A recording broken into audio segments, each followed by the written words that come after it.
Okey. Yang pasti tuan-tuan kena tahu nama komponen sebab sekejap lagi saya akan masuk satu persatu nama komponen. Yang paling penting choke valve ataupun kita nak panggil choke barrel pun boleh. Yang kedua kita panggil venturi. Ni venturi ni. Venturi ni penting sebab nanti saya akan cerita pasal venturi. Lepas tu throttle close ni ataupun throttle valve pun boleh. Throttle barrel pun boleh, tak ada masalah. Dua-dua boleh pakai. Okey? Dan lepas tu saya akan terangkan tuan tentang idler adjust screw, idling dengan main jack. Okey? Sebab ada setengah orang dia kata adjust angin. Sebenarnya dekat carburetor tak ada adjust angin, tak ada. Ada adjust angin. Rasanya tak ada, Mr. Carl. Rasanya macam tiada ni. Kita tak panggil adjust angin. Dia dua je. Yang saya tahu dia panggil first kali idler adjuster screw, yang kedua main jack adjuster screw untuk high RPM. Maksudnya laluan untuk high RPM yang kelajuan RPM tinggi. Okey? Betul? Betul. Okey, ngam. Okey, saya pergi yang seterusnya. Ada apa-apa Mr. Zul ke Mr. Carl? Belum lagi. Buat masa ini okey. Okey. So, ini komponen penting dan nanti saya akan masuk bahagian dalam ni pula. Bahagian laluan minyak ataupun bahagian tempat takungan minyak ataupun simpanan minyak. Okey?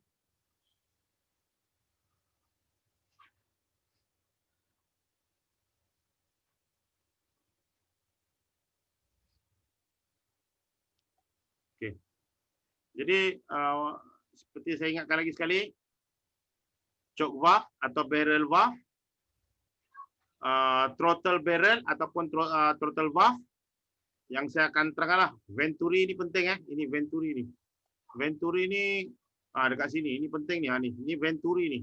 Tengah ni pun venturi, tapi ni beza double venturi, triple venturi, double venturi, single venturi.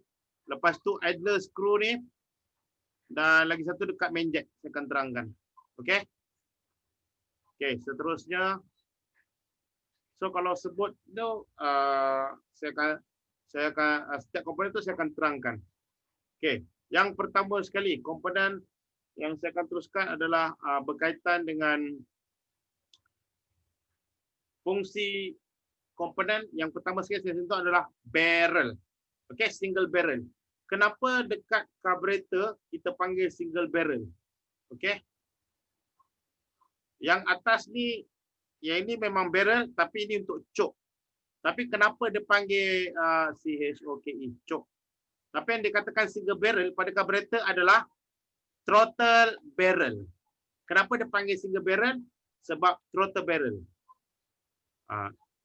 Maksudnya yang dekat bawah ni baru kita panggil throttle barrel. Ni kalau kita pergi ke kedai, bos nak carburetor single barrel, bukan atas ni ada kira barrel, atas ni adalah choke valve.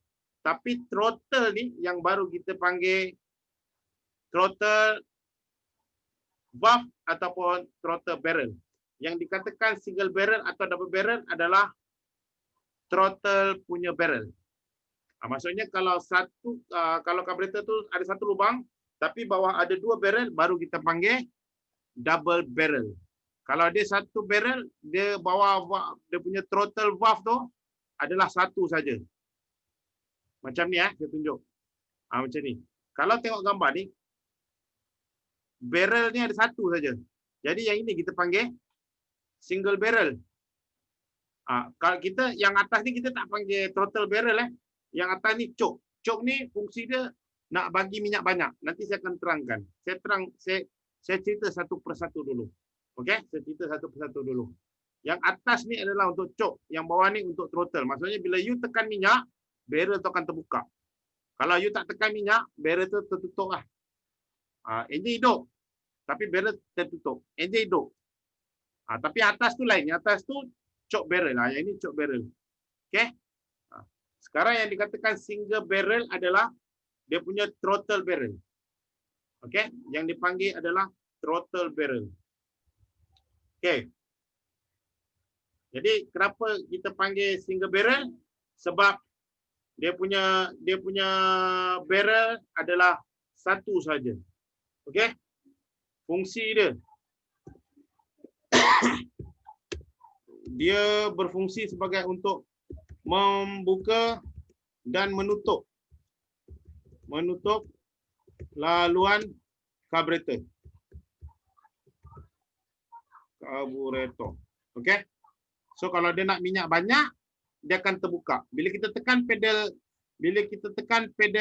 full pedal ataupun kita tekan pedal maksimum, maka barrel akan terbuka tegak. Tapi kalau kita buka sikit, dia buka sikitlah. Kalau kita tak tekan, kita biar saja, dia akan tertutup macam ni. Okey. Sebab dia, untuk pengetahuan semua, dalam sistem karburator, minyak karburator, okey, minyak karburator dia berfungsi bila ada vacuum. Okey. Maksudnya bila piston tu turun ke bawah, maksudnya dia vacuum. Udara akan dia sedut masuk dalam. Bila piston turun ke bawah. Okey. Bila piston turun ke bawah, dia akan sedut. Okey. Bila barrel throttle tertutup, maksudnya dia akan kita panggil bila barrel tertutup, kadar dia untuk menyedut tu kurang. Dia hanya boleh sedut pada idler ni sahaja. Okey. Jadi bila kadar minyak yang masuk telah ditetapkan, jadi keadaan enjin tu tidak laju. RPM dia slow je. Slow saja. Tapi kalau barrel terbuka besar, kan? Bila terbuka besar, automatik minyak jadi laju. Bila jadi laju, automatik bakar kuat, piston akan lagi laju. Minyak banyak masuk, terbakar banyak, piston akan lagi laju. Okey, lagi laju piston, barrel terbuka besar, banyak udara masuk, masa karburator pun akan banyak juga, karburator. Minyak juga akan banyak masuk. Okey? Minyak pada karburator akan masuk mengikut kadar udara yang melalui dalam karburator. Maksudnya kalau banyak udara lalu, tinggi udara lalu, maka banyak minyak yang akan masuk. Cuma beza dia mula-mula akan masuk melalui idler kalau valve tertutup lah. Kalau valve tu terbuka, okey, dekat sini juga akan keluar dekat bypass ni. Okey, bila barrel tertutup, piston sedut, udara bila piston sedut dia jadi terhad. Sebab barrel tertutup ataupun throttle barrel tertutup. Ya, throttle barrel tertutup. Jadi bila tertutup, kadar dia nak sedut susah. Jadi minyak yang masuk pun tak banyak. Jadi dia akan tak lajulah, dia akan slow motion. Sebab dia nak sedut tak boleh terlalu banyak sebab barrel dalam keadaan tertutup. Tapi kalau throttle barrel terbuka besar, kan? Bila terbuka besar, minyak banyak masuk. Tadi asal minyak pada idler saja, tapi bila throttle barrel terbuka besar, dekat bypass ni juga akan masuk minyak. Bila minyak banyak masuk, pembakaran jadi kuat. Bila pembakaran jadi kuat, vacuum akan jadi kuat. Bila vacuum jadi kuat, udara akan banyak masuk. Bila udara banyak akan masuk, automatik minyak juga akan masuk. Sebab dalam bypass ni dia akan berjalan. Minyak tu akan disedut melalui dengan cara vacuum. Siapa yang wujudkan vacuum? Piston. Maksudnya piston sedut. Kalau barrel terbuka besar, minyak melalui bypass akan masuk. Tapi kalau barrel tertutup, minyak hanya ada laluan pada idler screw sahaja. Itu sebab bila kita tak tekan minyak, barrel tak terbuka, minyak yang masuk hanya minyak daripada barrel, daripada idler saja. Okey? Tapi kalau barrel terbuka, kita tekan pedal minyak, barrel terbuka besar, jadi udara banyak masuk, bypass ni juga akan masukkan minyak. Bila masuk minyak, pembakaran akan jadi lebih kuat. Okay? Terbakar akan jadi lebih banyak dan automatik minyak bila terbakar banyak, masa piston akan jadi laju. Bila laju, masa nak sedut nanti ataupun masa post stroke, kalau kita panggil bahagian induction lah, ataupun penyedutan, dia akan sedut lagi banyak minyak. Okey?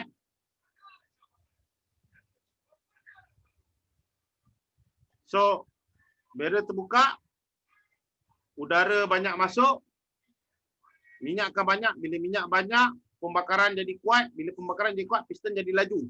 Bila piston jadi laju, vacuum akan jadi kuat. Bila kuat, so akan terbukalah. Akan minyak pada bypass juga akan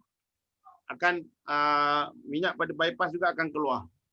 Tapi kalau barrel tertutup, throttle barrel kita panggil, throttle barrel tertutup, jadi minyak tak banyak masuk, hanya pada idler saja minyak masuk, jadi piston pun tak boleh nak laju.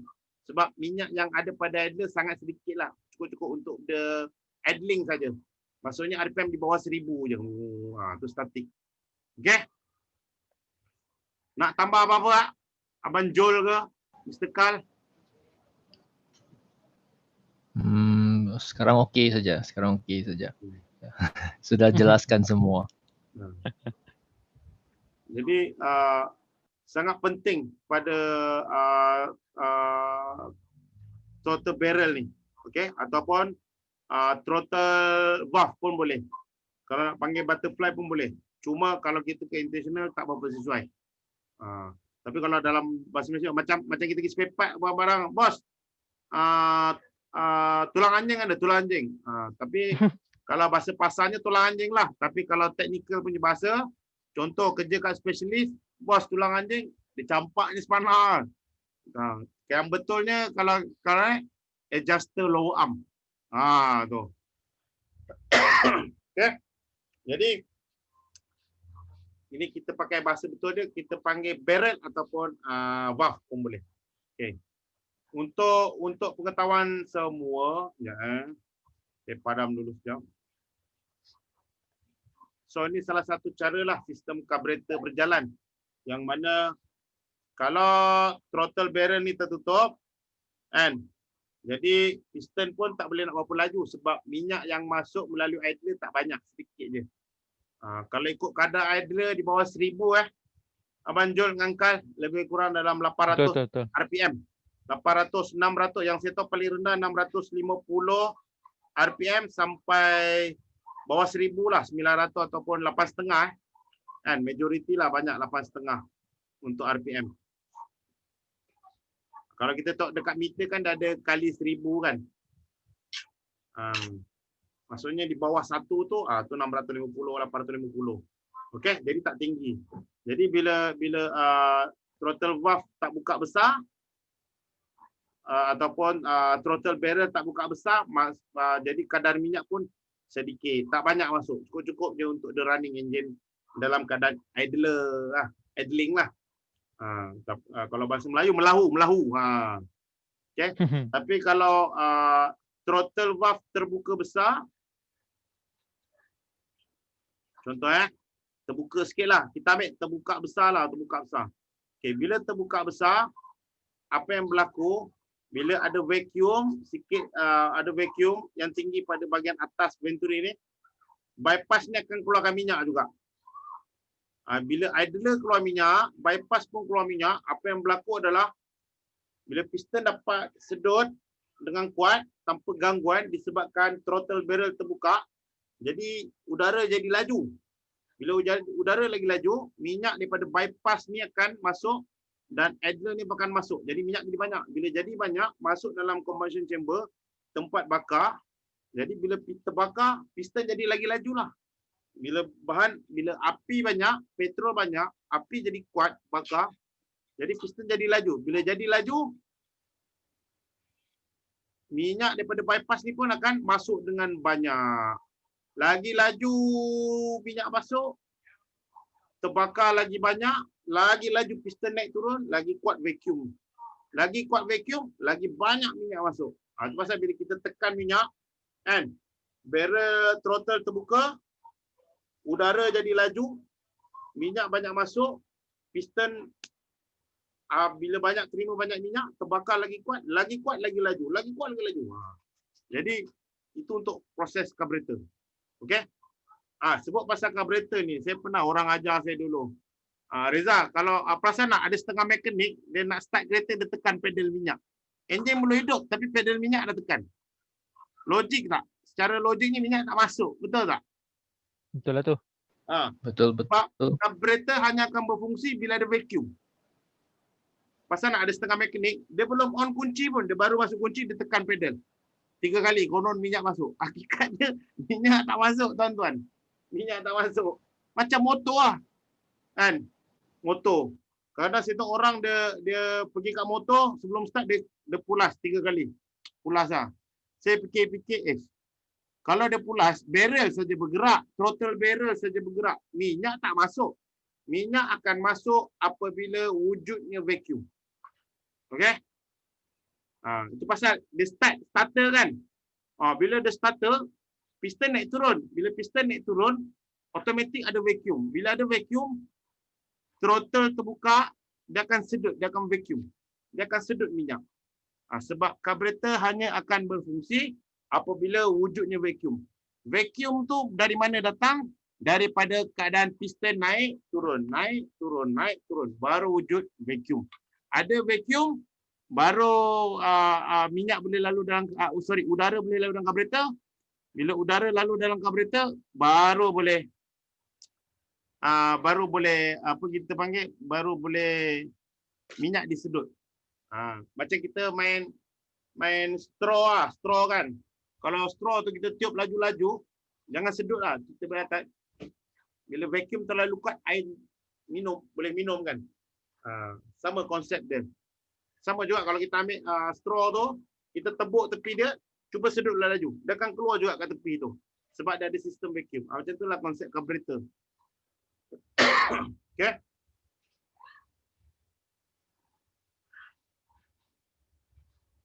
Sekejap. Kok Tiang, faham? Kok Tian? Okay. So, ada nak tambah tak? Tak ada. Buat masa sekarang semua okey. Jelas. Sekarang. Okay, good. Okay. So, yang ini yang kita panggilkan single barrel. Kenapa panggil single barrel? Sebab barrelnya hanya ada satu saja. Bukan barrel choke, barrel throttle. T-H-R-O-T. Alah, tulisan buruk. Throttle. T-H-R-O-T-T-L-E. Throttle. Mana satu throttle? Kalau dekat sini, ni dia. Throttle barrel ataupun throttle valve. Okay. So kenapa kita panggil single barrel? Sebab dia ada satu saja throttle valve. Okay. Sebab dia hanya ada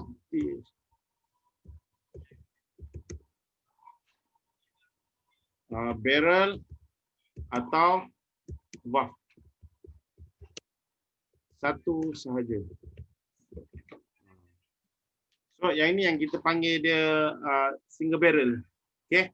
Kenapa kita panggil dia single barrel? Sebab dia hanya ada satu saja throttle valve. Okay. Ataupun throttle barrel, dia hanya ada satu saja. Mana satu throttle barrel? Kalau kat sini, ini dia throttle barrel. Ada satu sahaja. Kalau ada dua, baru kita boleh panggil double barrel. Kalau ada satu, kita panggil single barrel.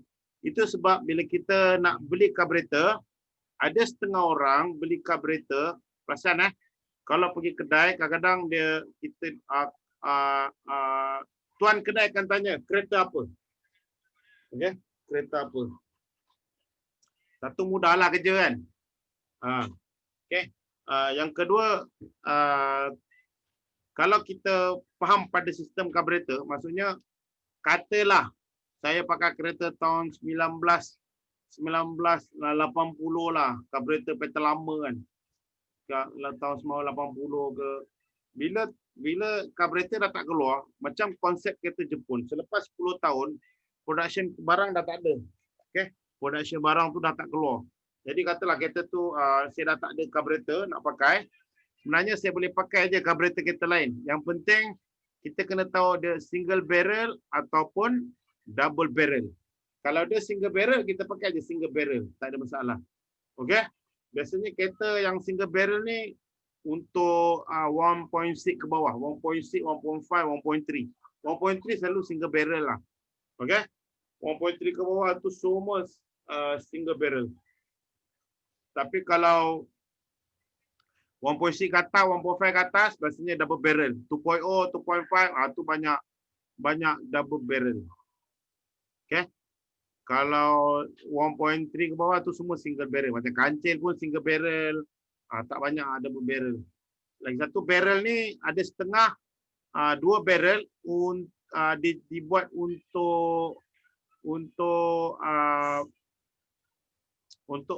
kadar RPM yang tinggi ataupun sisi besar, macam contoh macam E30 dengan Ford Escort adalah double barrel. Ford Escort dengan E30 double barrel. Sebab laluan pertama untuk low RPM, laluan kedua untuk high RPM. Tapi ada setengah kereta dia buat untuk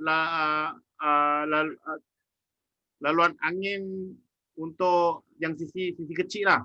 Pun ada juga yang double barrel. Tapi jarang. Selalunya double barrel mesti 1.6 ke atas. 1.6, 1.8, 2.0, 2.5. Sebab dia perlukan kadar minyak yang tinggi. Tapi kalau kereta yang di bawah 1.3, majority semua mesti single barrel. Jaranglah jumpa double barrel. Okey? Okey. So, kenapa dipanggil single barrel? Sebab throttle barrel ataupun throttle valve dia hanya ada satu sahaja. Okey? So, lagi satu, single barrel ni biasanya digunakan pada kenderaan yang berkapasiti rendah. Pada kenderaan yang 1.3 ke bawah, tak silap saya.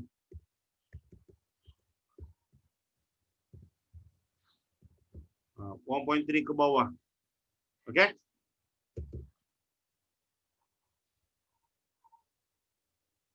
.3 ke bawah. Saya dulu ingat tau, saya pernah pakai, saya pernah carburetor kereta, saya tak ingat, Nissan Venet, saya tak lupa Nissan Venet ke Protowira ke, carburetor rosak dan tak ada stok, boleh je saya pakai apa kereta. Yang penting tapak dia kena sama. Dan untuk pengetahuan tuan-tuan, biasanya tapak carburetor ni hampir sama kalau sisi dia sama. Contoh kat sini, katalah saya pakai 1.3 Nissan Buakana ke, Nissan Buakana boleh lah, Datsun ke, 120Y kan. Saya nak pakai carburetor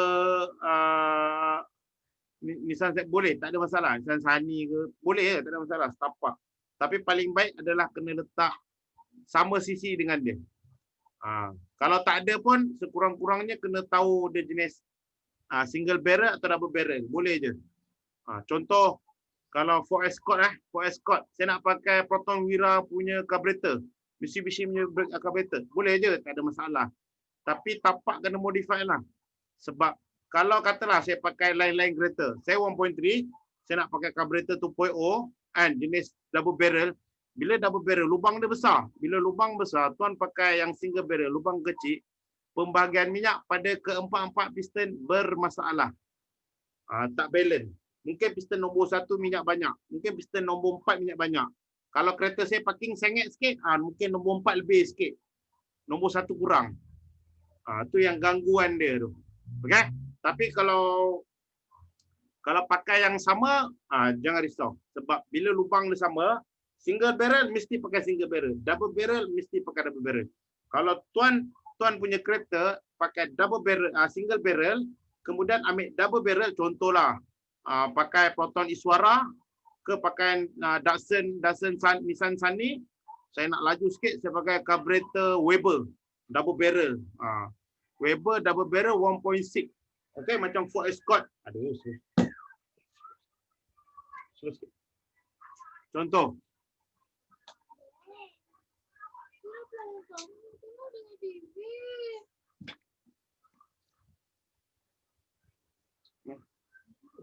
Okey. Jadi contoh, saya pakai Nissan Sunny, saya nak pakai Weber Ford Escort punya. Sebenarnya tak berapa sesuai bila tuan single barrel pakai double barrel, tak berapa sesuai. Disebabkan tapak intake manifold tu berbeza. Dan apa yang berlaku adalah minyak dia tak balance nanti. Nak bagi sama banyak. Mungkin boleh jadi piston nombor 4 minyak lebih, piston nombor 1 kurang. Kereta parking sengit sikit je, minyak jadi masalah. Okey. Nak tambah apa-apa tak? Sebab tu kita tengokkan daripada segi ini secara general lah saya cakap Kalau kita tengokkan daripada orang main modifikasi kereta, kenderaan lah. Okey, daripada modifikasi kenderaan. Tak kira lah kita tengok daripada kereta lama ke kereta baru ke. Okay, kalau kita tengok diorang punya konsep. Okey, kebanyakannya yang masih main ke carburetor tu diorang akan ubah. Okey, macam Cik Rizal cakap tadi, single barrel masuk double barrel. Okey, maknanya daripada mungkin capacity engine dia rendah, dia akan upgrade dia punya carburetor jadi tinggi. Okey, dia mengharapkan bahawasanya dia punya enjin tu boleh mencapai kuasa yang lebih. Okey, sekiranya dia tukar carburetor. Okey. So kita kena faham konsep kat sini. Okey, bila kita katakan kita nak keluar ataupun kita nak tukarkan carburetor, konsep carburetor tu sendiri, kalau single barrel macam Cik Reza cakap, tapak sama, semua sama, tak menjadi masalah. Okey, kiranya kuasa yang dihasilkan tu masih sama. Okey, tapi kalau katakan daripada 1.3, contohlah kita katakan 1.3 nak pergi 1.6. Okey, single barrel nak transfer pergi double barrel. Okey, tapak dia kita secara logik kita tengok sendiri je, kita dah tahu. Secara physically kita dah nampak dekat situ double barrel konsep dia besar. Satu. Okey. Berkemungkinan tapak dia dah memang kena ubah. Okey, tak apa. So mungkin risiko yang kita ambil dekat situ tak apa, kita buat baru, kita tambahkan. Tapi langkah yang kedua dia akan masuk kepada ruang pembakaran pula. Bila dekat ruang pembakaran ni, macam Cik Rasa cakap tadi betul, dia memang akan memainkan peranan kepada setiap satu omboh piston tersebut. Okey, omboh tersebut, piston tersebut. So macam piston nombor 1 sekarang minyak lebih, piston nombor 3 kurang. So kalau kita parking kat bukit, minyak yang piston untuk nombor 4 lebih, nombor 1 kurang. So dia punya orang kata apa, kepadatan pada setiap satu piston tersebut tu tak sempurna, tak perfect. Maknanya daripada segi term efficiency engine tu kita tak dapat sebenarnya. Okey. Sebab tu kalau daripada segi dia punya konsep dia tu, okey, kita perlu tahu. Okey. Kalau kita tengok, kalau macam tuan-tuan kata saya dah tukar enjin, yang lebih kuasa, lebih Hello? Putus, suara putus. masih pakai carburetor lah. Okey, kalau pakai injector itu cerita lain. Okey, itu konsep lain. Nanti kita akan terangkan lagi lah pada sesi yang akan datang. Ya, saya. Ulang balik, suara putus tadi. Oh, suara putus yang dekat barrel tadi. Saya dengar. Oh, saya suara putus. Ulang sikit lagi, sikit je. Dekat barrel. Okey, sebab tu yang kita tahu dekat barrel tu sebenarnya kita perlu tahu okey kesesuaian yang kita perlu pakai pada kita punya enjin. Okey, kita perlu tahu tahap kesesuaian yang boleh kita pakai. So tak salah sebenarnya, tapi daripada segi efisiensi enjin, daripada segi ketahanan enjin tu sebenarnya dia tak dapat mencapai kuasa yang maksimum. Okey. So dia boleh sama ada dia jadi rich atau dia jadi lean. Okey, pada setiap satu pembakaran tersebut. Sebab tu kita perlu tahu konsep dan asas yang ada pada sistem carburetor ni dia perlu bersesuaian dan macam mana kita perlu tahu juga konsep yang diguna pakai oleh sistem carburetor ni macam mana. Sebab tu untuk sistem enjin kita sendiri kita perlu kaji dan kita perlu faham kenapa dia pakai sistem carburetor yang single barrel. Kenapa dia tak pakai double barrel? Kenapa orang upgrade? Kenapa orang tak upgrade?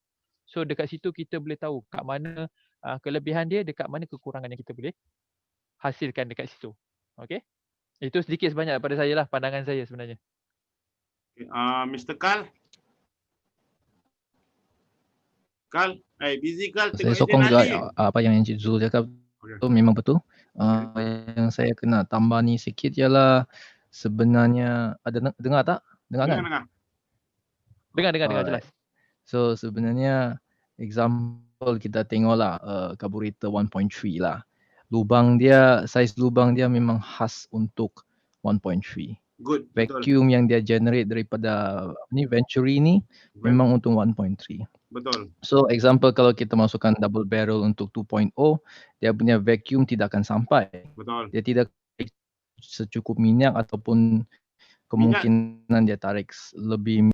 Ya, so satu lagi yang paling penting ialah maximum size diameter ni, size diameter untuk kemasukan angin ni is for 2.0. So bermaksud dengan tarikan vacuum yang dihasilkan oleh engine 1.3 ni, memang kita tidak akan capai maximum performance daripada carburetor 2.0. Betul. Sebab lubang Besar. dia terlampau besar, kan? So itu yang paling affect dia punya performance lah. Betul. Itu saja. Tidak dapat menggunakan semua performance carburetor tu. Ya, setuju.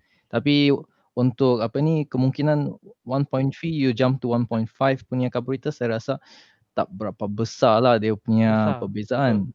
Kan, perbezaan 0.2 cc, 200 ml saja. So tak berapa besar lah. Tu saya pernah cakap dengan student saya, you pakai carburetor apa pun, lori ke apa ke, contoh. Maksudnya carburetor besar macam mana pun 3.0, tapi size piston you sama dengan 1.1, 1.3, kadar minyaknya sama je. Kalau lebih pun sikit-sikit saja. Betul. Tapi kalau betul. saya cakap dengan student saya dulu, you nak buat kereta laju, sebelum you main you punya fuel, you tengok you punya piston dulu. Sebab lagi besar piston, lagi tinggi vacuum dia. Lagi besar size bow, stroke, baru ada perbezaan. Contohlah macam budak-budak main motor kan. Betul. Katalah macam saya dulu tak mahir kan. Orang pun cakap, Reza pakai carburetor motor besar sikit. Masa sama ke tak lagi 200 pun motor saya kan. Kan dah memang 90 cc. Saya pakai 150 cc lah, 200 cc ni carburetor. Tak ada lagi 200, habis 110, 100. Itu pun gigit-gigit. Rupanya bukan masalah carburetor, masalah saya. Maksudnya saya nak bagi minyak tu kuat. Yang pertama sekali yang saya kena ubah adalah macam mana nak hasilkan vacuum yang kuat, iaitu dengan mengubah struktur ataupun mengubah saiz pada piston. Besar piston, besar bow dengan stroke, maka besarlah sedutan vacuum yang dihasilkan. Masa itulah minyak akan lebih banyak masuk walaupun pakai carburetor besar atau carburetor kecil. Betul? Betul. Ya, kalau tukar size piston, maka carburetor kena adjust juga. Yes, betul.